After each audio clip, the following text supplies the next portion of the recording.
back, or welcome for the very first time to Worms and Warriors. We are playing Grand Tactician, the Civil War. This is the 1861 CSA campaign. We're moving into episode 4, and it's a battle episode. The action shifts from the Shenandoah Valley to northeastern Virginia with the Battle of Alexandria coming up. We've got the headquarters report from the Army of Virginia, that's Beauregard's force. So let's see what he has to say. Our scouts report the enemy is near Alexandria, Virginia, and our army is to prepare for battle. We are facing the Department of Pennsylvania under the command of Winfield Scott, with the strength of around 14,000 men and 22 guns, so we've got more men for a change. The enemy army is green, and the morale is reported to be confident. Reports indicate their supply situation is outstanding. The supply state of our army is outstanding. If you missed the previous episode, you'll see the build-up to this battle, and in the previous episodes gone, we fought another battle in Virginia, which was fought in the Shenandoah Valley, where we had a very, very bloody opening to the war, seeing off McDowell's forces. So if you missed those, why not go back and check it out? And while I'm at it, a quick welcome to all the new subscribers. You're very welcome here. I hope you're going to follow the series along and enjoy it. If you feel like doing so, why not hit up the Discord channel? Come and say hello there. We've got a friendly little community going. It's completely free, of course, and it's just for fun. We have a good bit of chat in there. Anyway, let's get going with this episode. We're about just under a month into the campaign, so it's August the 6th, 1861. At our disposal today, we have Beauregard and his Army of Virginia, about 20,000 men. And we've got the Valley Command under Joe Johnston, so that's about 12,000 men. So as you can see, we definitely outnumber the enemy. We're fighting here just near the Warrenton Turnpike. Centerville, just here on the eastern side of the map where the Union's going to come in from. We can tell that by that blue arrow, which is just here, if you can see it. Where the mouse cursor is. And in the northeast corner there's another arrow, so possibly it's one of these two locations they're coming from. It's a meeting engagement, so nobody has the advantage just yet, but the objective is closer to the Union, I would say. So I suspect we're going to be fighting along these ridges at this Warrenton Turnpike capture point. So what's the plan? I don't want to make things too difficult, too complicated. We still have pretty green troops here, although they were involved in that first fight. And the training's now poor rather than non-existent. I think it was untrained is what it starts off with. So let's have a quick look at the forces here. Army of Virginia. We've got Lawton with his artillery. Decent artillery, actually. Well, 12-pound field guns aren't amazing. 24-pound howitzer, very powerful. And 12-pound Napoleons there. Napoleons are excellent weapons. Then we have Bonham's division, 7,300 men, so a fair-sized division here. 4 brigades in that division. We've got A.P. Hill with the 8th Brigade, armed with Springfield muskets. Maxcy Gregg, the 1st Brigade with Mississippi Rifles. That's 2,700 men with Mississippi Rifles. That's not to be sniffed at. We've got the 2nd Florida making their debut here. Springfield muskets under Davis. Small force, so we'll probably try and keep them out of too much trouble. We've got more guys from Florida. This is Anderson's brigade, so the Florida brothers in arms here together. Maybe we'll make a Florida brigade at some point soon, but that's Anderson here. Springfield muskets, same as Davis. So we've got a decent mixture of Springfield musket armed troops and rifle armed troops. So we've got, majority in this division are musket armed, but we do have those guys with the rifles, the Mississippi Rifles. Next up, Stonewall Jackson here with his brigade, 5,800 men. We've got Ewell, Mississippi Rifles. We've got Early with Springfield muskets, and we've got Shanks Evans with the Shanks' South Carolina sharpshooters, again with Mississippi Rifles. And this division is also backed up by a battery of guns, 4 guns, Napoleons. Then we've got Walker's division. We've got the Fredericksburg Home Guard, did a nice job in the last battle there. Springfield rifle muskets for those guys. Then we've got the Confederate Danish Legion under Frederick J. Beck. They're still untrained, quite new still. Armed with the musket there. And we've got Grumpy Grumpa with his grunts. 2,700 men with Springfield rifle muskets. So pretty well armed for this time of the war. Then we've got Joe Johnston's force. Pender and his artillery. We've got Captain John Pelham with Wise's artillery battery. I don't know why they're called that. Maybe I'll change that over. He's got 4 10-pounder Parrots, and they have the skilled laying perk, which means that they are better at counter battery fire, which is handy because they've got Parrot rifles. Next up, we've got The Rockbridge Artillery under James Slaughter, 12-pound howitzers. Not bad, but not great. But then we have the 2nd North Carolina Artillery Reserve with 12-pounder Napoleons. Again, a decent force there. We've got Colonel Withers with his brigade, 3,900 men. Springfield Rifle and Musket Armed Troops under Barnard B. We've got Kirby Smith, who I thought I'd taken out of command, but I mustn't have done. Anyway, Kirby Smith is here with Springfield Rifle Musket Armed Troops. And these guys are also backed up by 12-pound Napoleons, 4 of them. And then we have Loring's division. We've got David R. Jones with Springfield Muskets. We've got Bartow with Springfield Rifle Muskets, so pretty good weapons. We've got D.H. Hill with Mississippi Rifles. These guys have moved from Magruder's command into this division. And we've got Scriver's Brigade making their debut here as well. It's their first combat, and they're armed with Springfield muskets. Then we've got Jeb Stewart's tiny little cavalry command of 273 men armed with Colt revolving rifles. We are going to keep those guys out of the fight if we can, because I don't want to lose them, but they'll be handy for the buff. Anyway, so let's set this up. So Bonham, we're going to put these guys at the front of the line, but I want to make sure they're not on that creek, because that'll slow them down.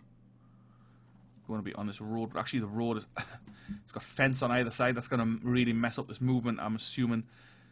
I'll just leave them as they are, and they can sort it out. So we're going to move up with Beauregard's command.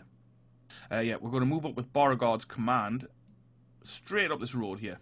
Is it the Centerville Road, maybe? I'm not sure. Or maybe this is actually the Warrenton Turnpike. Yeah, it is. The Warrenton Turnpike. So we're going to march up the Warrenton Turnpike. We're going to get to maybe somewhere around here. We're going to hopefully cross the Stone Bridge and these fords and regroup, because I'm suspecting the Union's going to capture the Warrenton Turnpike point, and we're going to end up having to assault that. So that leaves Joe Johnston and his corps. My thoughts were to set these boys up just like somewhere around here and swing around.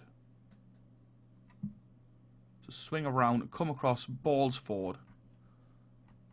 Although they would have to ford the Bull Run here, which is not as easy as you would think. So maybe we'll bring them across. They'll come over Ball's Ford and Lewis's Ford, and then form them up on this flank, so the Union right flank, hopefully, while Beauregard is going to pin them in place. Joe Johnston's going to come from their left flank, our right side, so from the eastern side, isn't it? West, east. It's quite hard to orientate the map here sometimes. So they're going to come from this kind of direction here, near Cub Run. So we're going to cross Ball's Ford, Lewis Ford, and they're going to hit the flank, hopefully, if everything goes to plan. Just trying to position these guys a little bit better. It is going to be a bit of a jumbled mess, but yeah, we'll get going, we'll get started. And we'll do that right now. So we'll come out of the HQ. We're starting at 10:26 a.m, so most of the first day to go. So let's get started.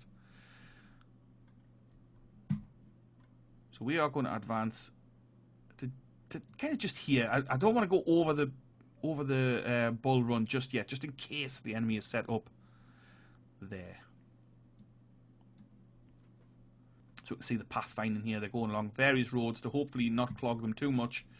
And we've got 3 fords to cross here, actually. So we've got Island Ford, Ball's Ford, and Lewis's Ford. So we can get Joe Johnston across, I hope.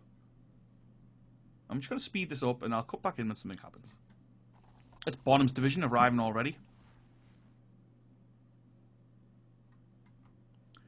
I'm going to order them straight over the ford, actually, because I don't think forming up over here is any point.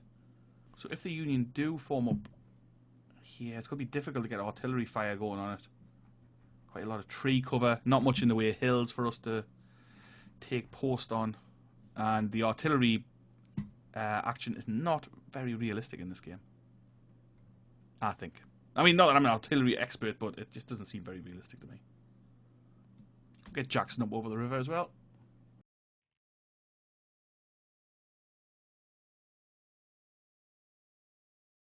Maxie Gregg and his boys in place, but they have now taken the Warrenton Turnpike capture point. Well, yeah, it's saying we've got to attack the enemy. That's fine. We expected that. As always, since we are attacking here, that we're not in a huge rush. So I'm happy to take my time with this. I'm happy to set up properly. As properly as it gets in one of my battles. Just a quick mention, if you do want a unit in-game, then you can still request those, and if you already have requested that, then don't worry, it will be coming soon. I've got quite a lot of unit requests to put in still, but I was waiting for the Militia Act 2 to unlock, which has now unlocked, so I will be putting those in over the coming episodes. So if I've hearted the comment that you've made asking for that, or I've responded to it, then don't worry, I've made note of that, and your units will be coming in. It just takes a little bit of time to get it all organised.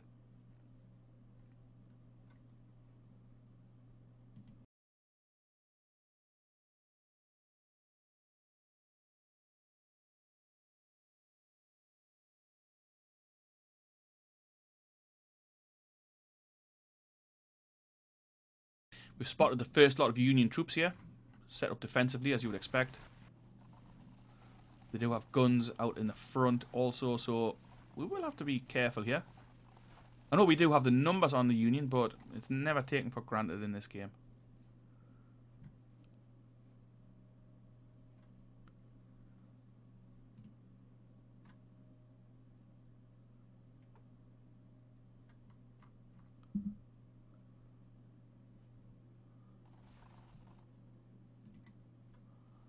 I'm going to just send Stuart out, just over the... do a bit of scouting here. And I'm going to detach him from command so he's not involved in the overall core level orders.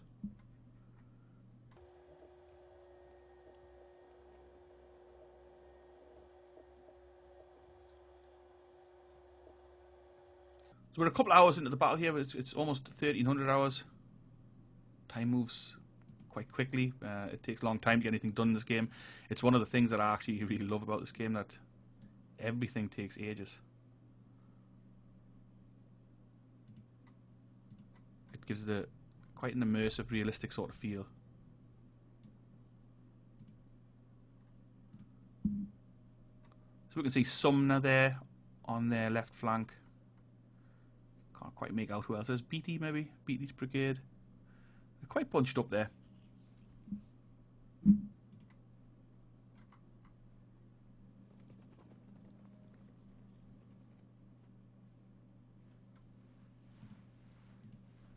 Oh, guns are already actually opening fire on them. Excellent. I like to see that sort of thing.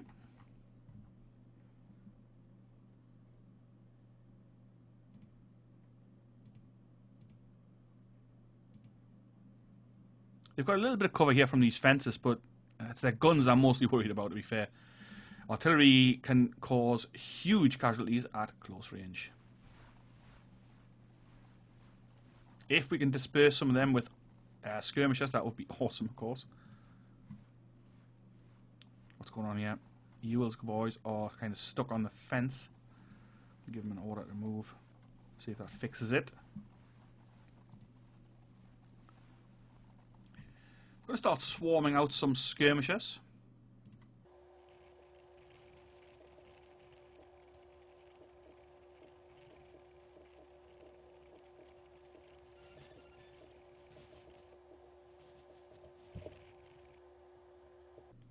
Yeah, it's taken us a while to get over these fords, which it's bound to, and it's making our men a little tired, but that's okay. Like I say, I'm not actually in any hurry here at all.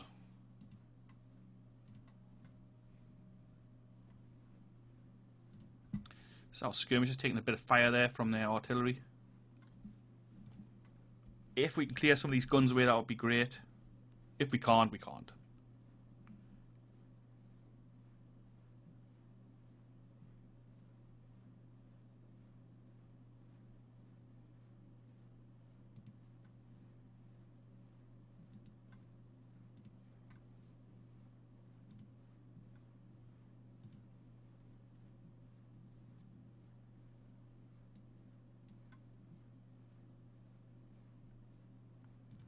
We do a bit of micromanaging here. I'm going to move a couple of these brigades out onto the flank, and they're going to hit that artillery unit and hopefully roll up on them.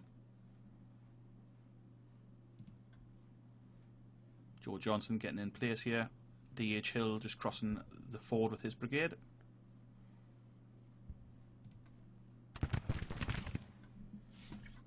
That's the beauty of these long-range Mississippis. I mean, we can already fire into the artillery there. That's great. Harper's boys moving up. They are armed with Springfield rifle muskets. Haven't quite got the same range, but still decent.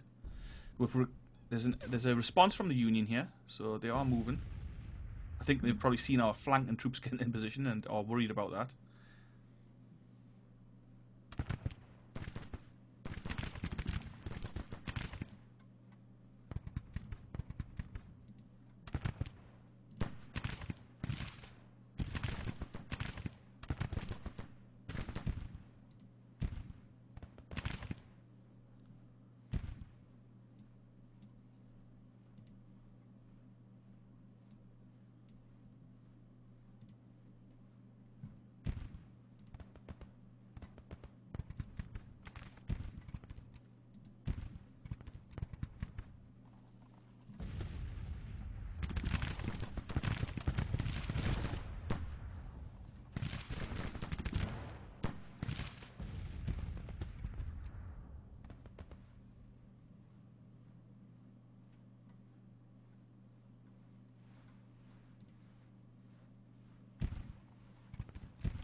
Excellent, we're already butchering their artillerymen, which is awesome to see.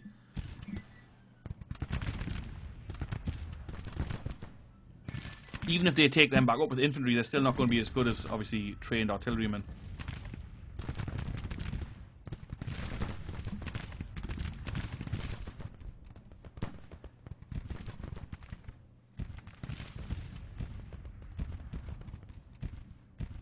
Get our boys taking up position here.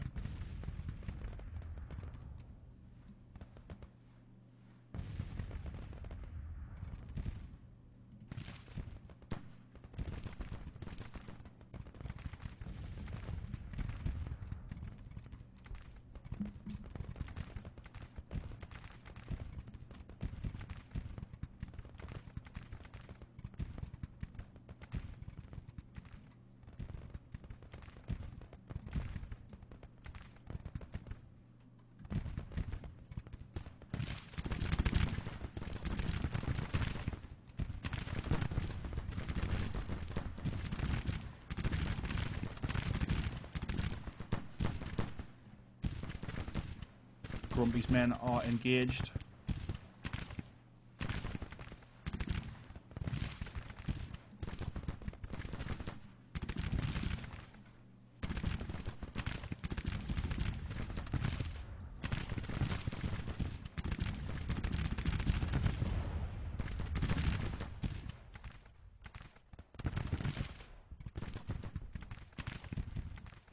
Quite tricky to coordinate all this, even though it's just quite a small fight, but well, those things.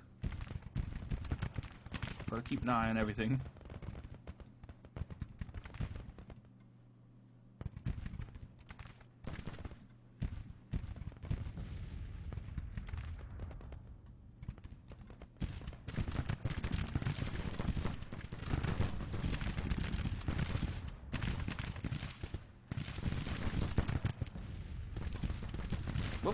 Not sure what happened there, but anyway.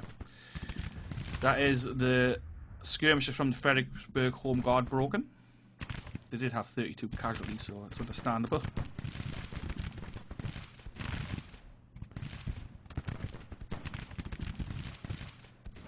Okay, so those guns are going.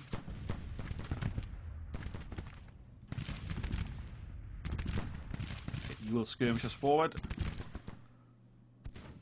Those Mississippi armed skirmishers are really starting to tell.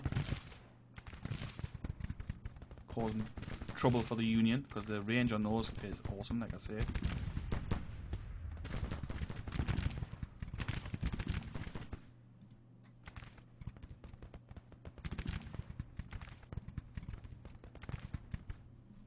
Get Scrivers boys into this fight as well.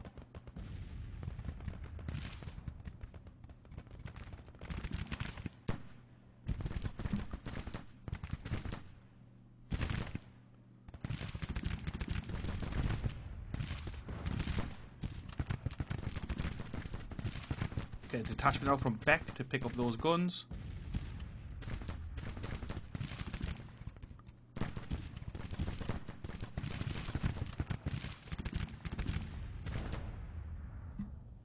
press on, being quite aggressive here.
You see Grumpy's men moving forward there with their Union colour scheme.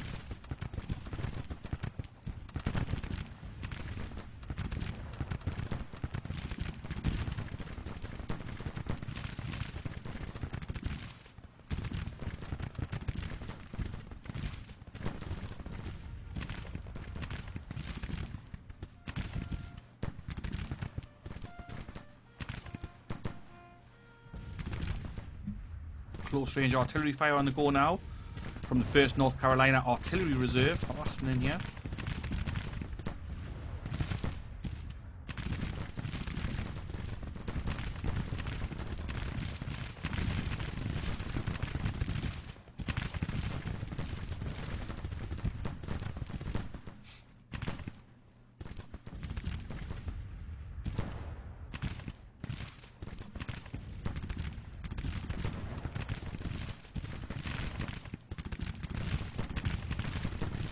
Pretty slow going through the woods, which is causing us some issues, but you know, nothing that we haven't been used to before.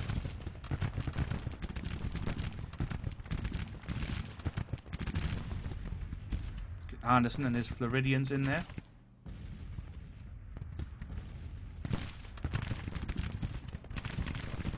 And Kirby Smith coming up from the rear.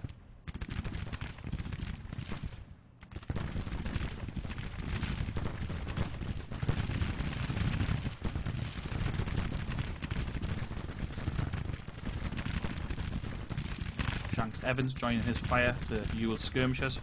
Ewell himself coming up with his 2,245 man brigade, but taking a while. Let's get Grumpy's skirmishers in, give them a better range of fire. Get them up there.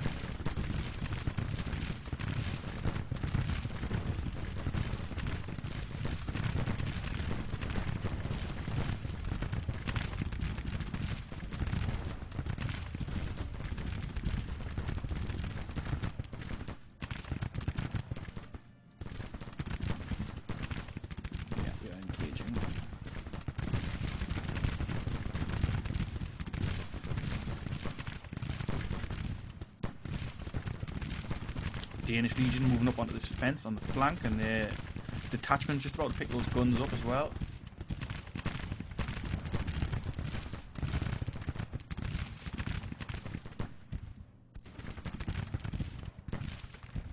We're going to keep up the pressure here, let's keep it going. Drive the Union back. 2nd Florida about to hit contact with the 8th Brigade.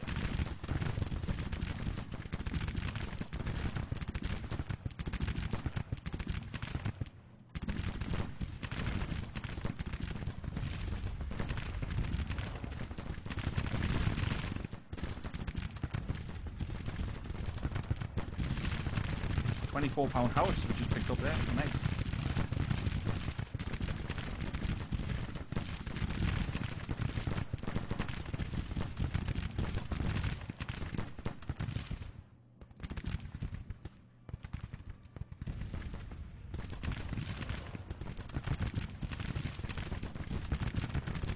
So the Barnet B, who have moved across the top here, got a nice flanking position for those guys who've come to counter our movement here, which is exactly why I put them up there.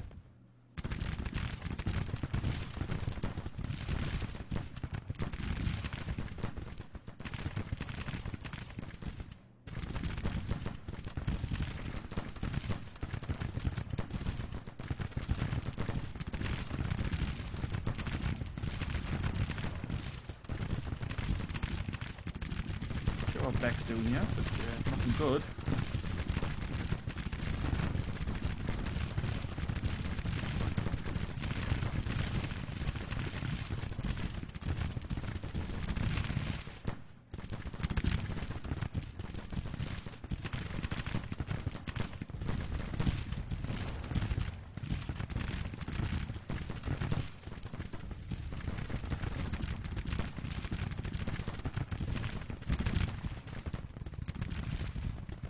No, Penda's artillery hasn't really gotten into the fight. I mean, we're a bit behind.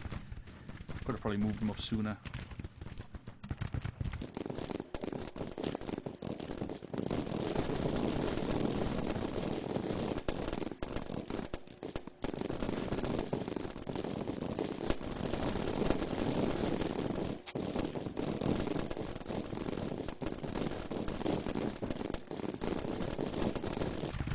Hill's suffering some pretty heavy casualties here.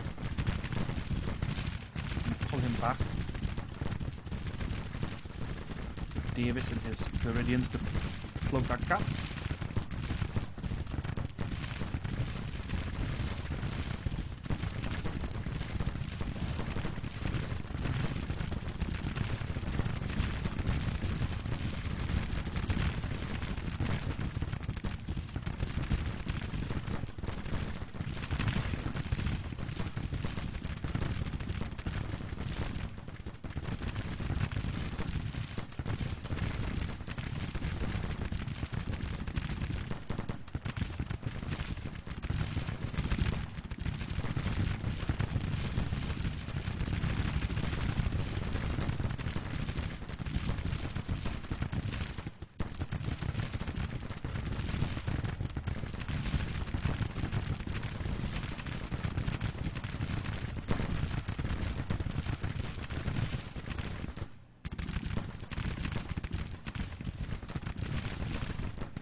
Still a tough fight. I mean, even though we had the numbers on them, still been fairly tough, but enjoyable, satisfying.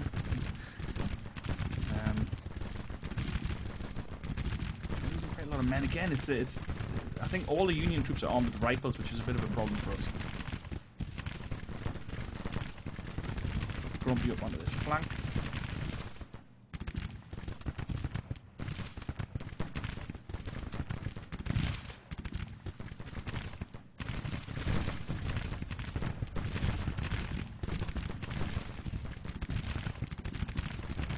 Pull the Florida guys back a little. Scriber's going to get in the action here as well.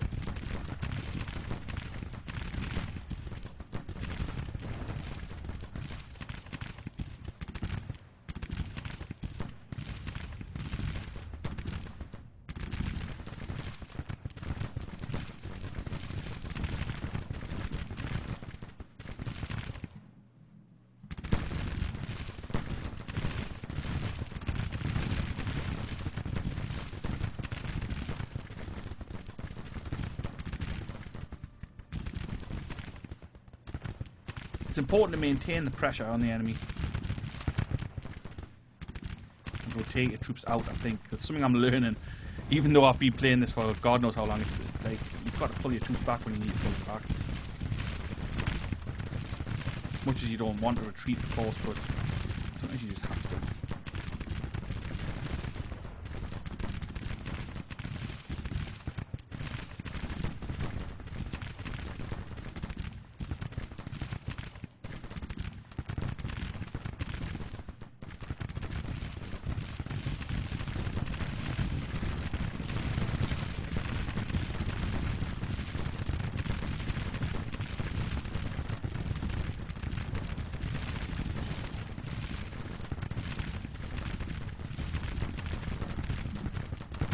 The Union are using these fences quite effectively. They've caused us a lot of casualties, which, you know, obviously is a problem, because we haven't got unlimited men, that's for sure. Mule doesn't seem to want to advance after stopping firing. I mean, you kind of can't blame him, but you know, it's pretty annoying when you're trying to run a battle.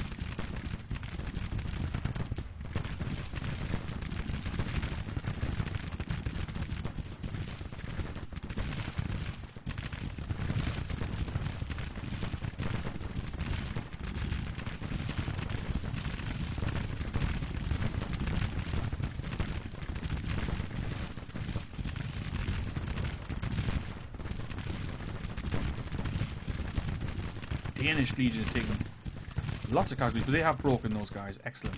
That's a nice job. Good job. Well done.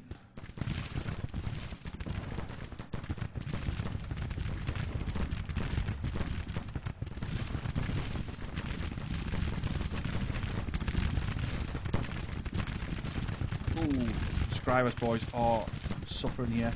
It is their first fight, so I might just let them see it out. I know I was just talking about withdrawn troops, but I feel like we do have the momentum here, and pulling them back at this point couldn't be. They are retreating actually, so they've had enough. Oh. It's not letting me. Please continue.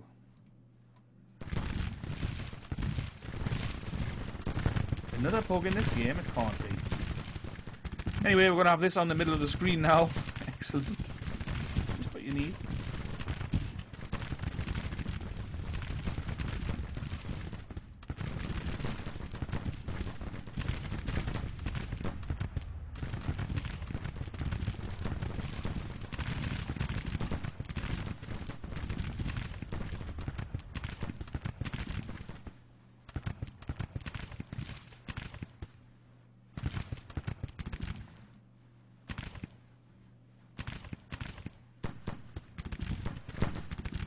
So like I was saying, it is another hard-fought fight here, even though we outnumbered the enemy.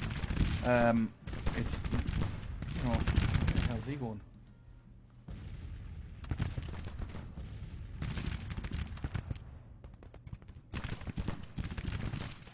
Well, there we go. Minor Confederate victory. We lost 1,600 men. They lost 3,200 out of 15,000. That's pretty bad. An enjoyable fight. I like that one. I hope you enjoyed watching it. Let's quit the battlefield and see what this does to the overall situation. But that's now 2 decent victories in Virginia. I mean, quite a lot of casualties. Feel like we've done a good job there. I could probably have done a few things better, and I'm sure someone will point them out, which is always welcome, you know. I'm certainly not infallible. I make mistakes all the time. Alright, and so here we are. The Battle of Alexandria has ended with the Department of Pennsylvania retreating in panic. My commanders earned us a total victory with the enemy army running for their lives. The enemy has reportedly suffered total casualties of 3,174 men, 415 killed and 1 captured. Their morale is believed to be stable. Our casualties were 1,665 men, with 231 killed, 225 missing, the rest wounded. Morale is eager, supply situation is good. We captured 1,300 rifles and 11 guns from the battlefield. 1 enemy soldier has been paroled. 1 prisoner? Really? Well, anyway, that was a decent little fight there. Like we were saying, out here in northeastern Virginia. Winfield Scott giving the bloody nose. And let's have a quick look around what's happening. What we got happening here. The Kanawha district is still here at Washington, Richmond even, way away from their kind of homeland, if you like. They just haven't got the manpower to put in there at the moment, so I'm going to actually march them back towards Lynchburg. Let's get that done. They can go back that way, and I'll see if I can get some troops into there. If we can maybe get somewhere between 5,000 and 10,000 men in there, we'll maybe have another offensive into Western Virginia, well, which is now the state of West Virginia already, even though it's only 1861, which dumped our national morale down to 85, which is pretty annoying. Let's have a quick look here. Beauregard, he's now mega famous. I mean, I wonder if his stats will go up a little bit once we get playing again. He's still Brigadier General, so I might bump him up to Major General, actually. We've got, who we got here in command? We've got Walker, he's Brigadier General.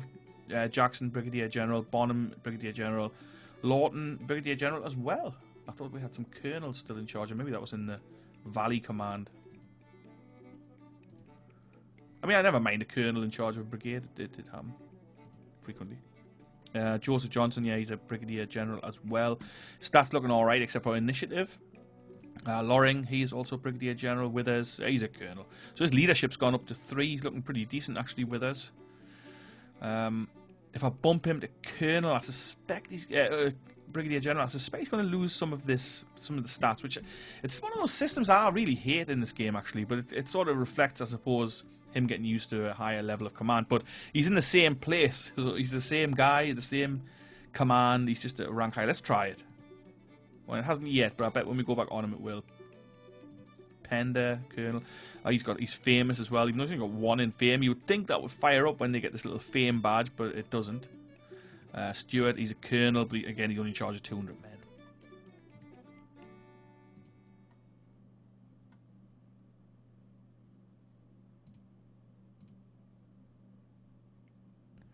So if we look at the history here, so this was the first battle. So Jones, for example, they fought at Winchester, suffered 197 casualties, inflicted 73.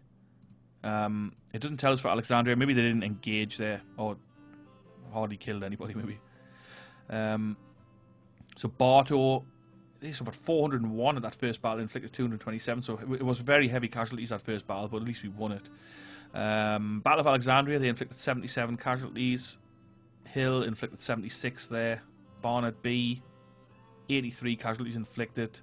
Smith, they fought at Winchester, lost 963 men. Oh yeah, so he's defamed, which, I mean, that's crazy. It was just one battle, but I did think I had replaced him, but I mustn't have done.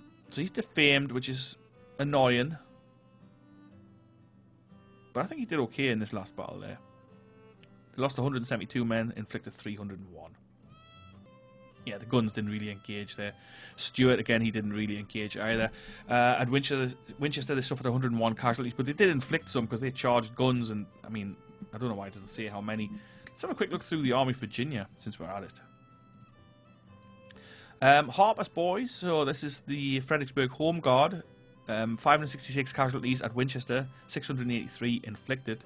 This battle just gone here at Alexandria, 58 casualties and inflicted 293, so that's a real good job.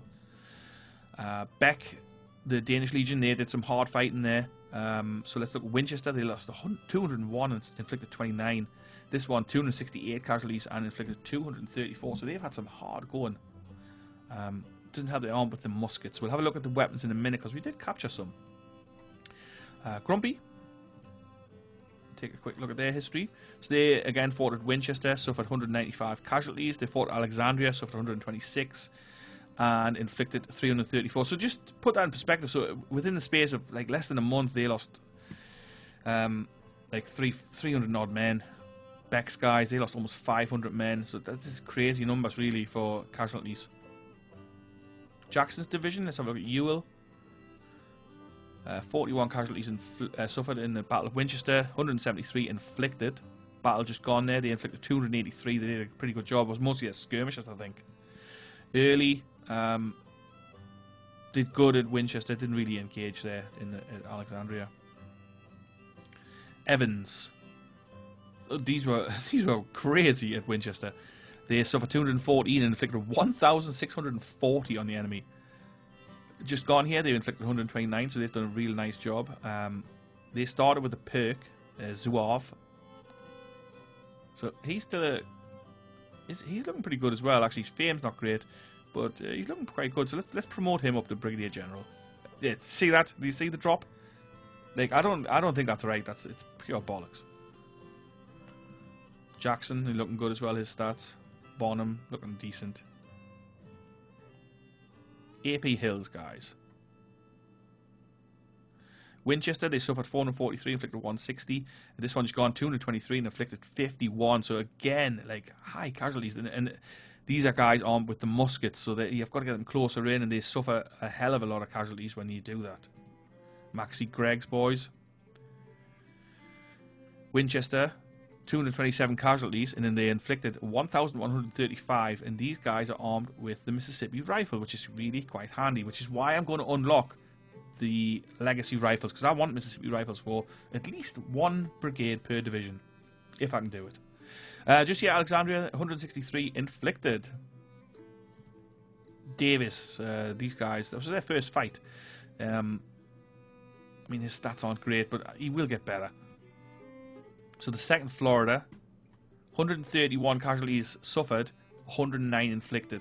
That was a hard fight for them, their first scrap. Again, they were armed with the musket, so they had to get in closer. Anderson from Florida as well, so again, musket armed. Let's see how they did. Suffered 423, inflicted 541. They were a bit more on the flank, so that's why they came in better. Nothing to note for the artillery, it looks like. No. Okay, so that was pretty decent. I enjoyed that fight. We're still forming up in the west here. Taking a while to get everybody in. But we have Heroes von Borka ready now. Maynard Carbine guys. And Lee's Louisiana Rifles. So let's get these guys transferred out into the Army of West Tennessee. I'm going to form up divisions in here properly at some point soon. So this is starting to take shape now. So 6,500 men in there. Okay, Trans-Mississippi, again, we've got problems here, but we are advancing on Springfield with the Corps of Arkansas. The Missouri Division is just kind of hanging back. We're still constructing a depot here. It's almost done, and they'll be pushing up then as well. We'll get some supply up here. We do need to recruit a lot of troops into the Trans-Mississippi, and a lot of these guys are going to come from Arkansas and Texas, as you might imagine. Maybe some from Louisiana, but I want to hammer most of the guys into this Western Tennessee force, because the plan is to push up the Mississippi River still. They have got a sizable force up there at Cairo. So we're going to have a quick look at weapons. See if we've got anything good there. 12-pound howitzers, we've got 12 of those available. We've got 8 24-pound howitzers. Handful of Colts. We've got 1,500 Springfield rifle muskets, 500 Mississippi rifles, 684 Plains rifles. We've still got 2,000 Springfield musketoons, so we'll probably give them out as well. 6 12-pound Napoleons, 6 12-pound field guns, 6,000 Springfield muskets, so we haven't got very many of them left.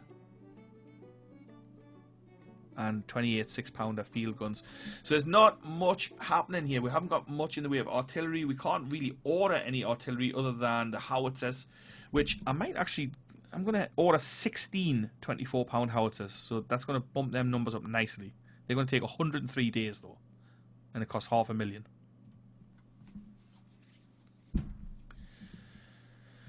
I would like it if you could order Springfield muskets, because surely we have the capability to produce them, but you can't. Springfield rifles we can't either. Oh, nice. We've got 11 10-pound parrots. That's good. So we need to do a lot of recruiting still. A lot of artillery recruiting, a lot of infantry recruiting. As I mentioned, we're now doing government funding 1. Once that's done, I think I'm going to go industrialization 1. It's going to help us produce more guns and rifles. Militia Act 3 we need as well. Conscription we have to work towards. There's a lot of stuff to still be done. I'd also like to get this one, arming civilian ships, but I mean everything takes ages.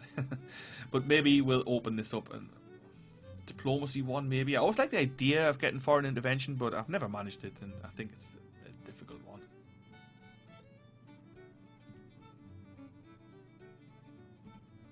Troops wise, so we've got 73,000 available, which we will be utilising. We've got almost 8,000 men from Alabama. We'll split them between the Tennessee forces and Virginia. Georgia, again, we'll split those guys. Kentucky with 47 support now, so they can definitely be of some use. Louisiana, we've almost got 5,000 men there as well. We've got 10,300 available from North Carolina, so we're going to draw a lot on the Carolinas for manpower. Mississippi as well, 5,800. That's a decent chunk of troops. 2,500-ish from Missouri with 52 support, which is not terrible. Maryland, 3,000 troops, so we're going to probably recruit those and then bump them into other brigades to fill them up, because with 32 support it's just no good. Whereas really, like, it's stupid because I should be able to form a Maryland brigade and they should fight just fine because, you know, they are here to fight for us. South Carolina, 6,300 men. Tennessee, 7,500 men. So, I mean, obviously they're going to fight in Tennessee. West Virginia, I'm surprised we've got anybody. We've got almost 2,000 men. Again, I'll recruit them and bump them into other units, or I will put them in forts. Virginia, 2,000 men. They've already fielded 12,000 and suffered almost 2,000 casualties. Texas, we've got this is a nice big chunk with 100 support. 7,700 men available. So they're going to go into the Trans-Mississippi and Tennessee area. So that's about it. And that is where we are. I'm going to just play a little bit because the rest will be going into the next episode. Just want to see the Union retreat. Yeah, they're pulling out. The Valley Command, I'm going to actually put back in the Valley because I want to hold on to this.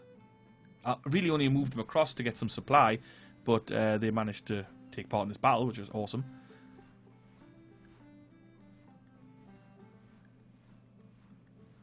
Yeah, so they are scuttling back up towards Washington, maybe even further north to Baltimore or somewhere like that.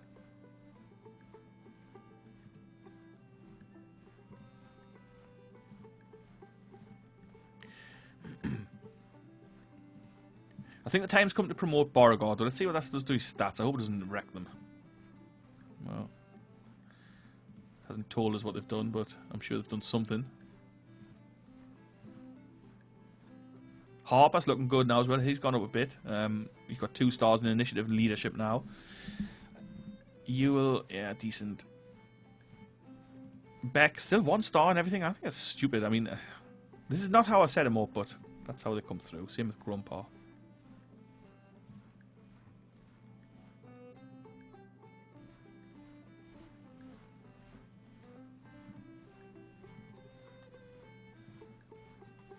Let's give Joe Johnson his promotion as well to Major General.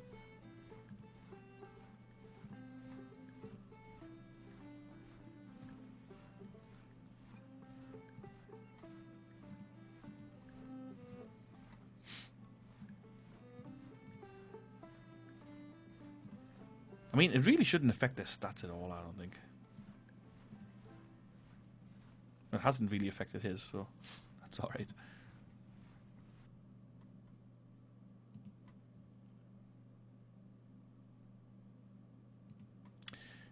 Oh, what's happening here? The Army of the Mississippi is coming down the river.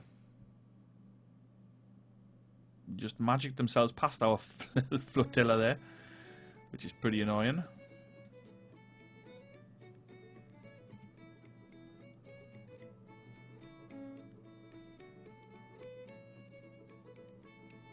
Where are they going though?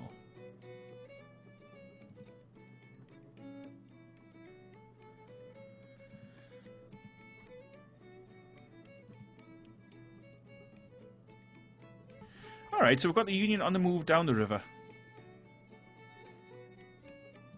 I'm pulling the Mississippi Squadron back towards Fort Pillow because I just don't know what the heck's going on here, to be honest. Quite a large force for 13,000 men. We've only got 6,500 in the field here.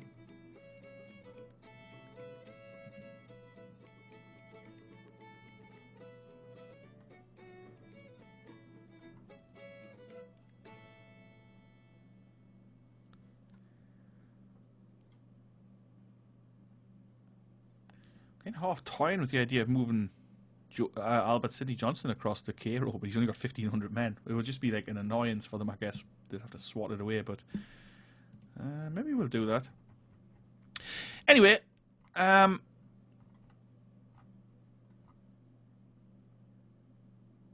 Army of the West, 24,000 men. That's just, it's crazy. We can barely field 10,000 here. Well, what is it, 11,000 or so? So, what I'll do between this episode and the next, I'll get some of the recruits in, I'll get some more of the viewer units in. I hope you did enjoy this one. If you're new here, why not hit subscribe and follow the series along. If you got any comments on this, let me know. If you got any hints or tips or ideas for the campaign, let me know again. And if you want to come join Discord, come say hello there. Yeah, you can chat to me, chat to the other guys. We talk about strategy and general ideas and stuff like that, and history in general. So if you're into that sort of thing, why not pop along and join us there? I'll put a link in the description of the video. I'll pop a link in a pinned comment. Same with the playlist for this. There'll be a link in the comments. There'll be a link at the end of this video. So go and check it out if you've missed the previous episodes, and subscribe to follow along. Have a great day, whatever you're doing. I'll catch you in the next one. Ta-ra for now.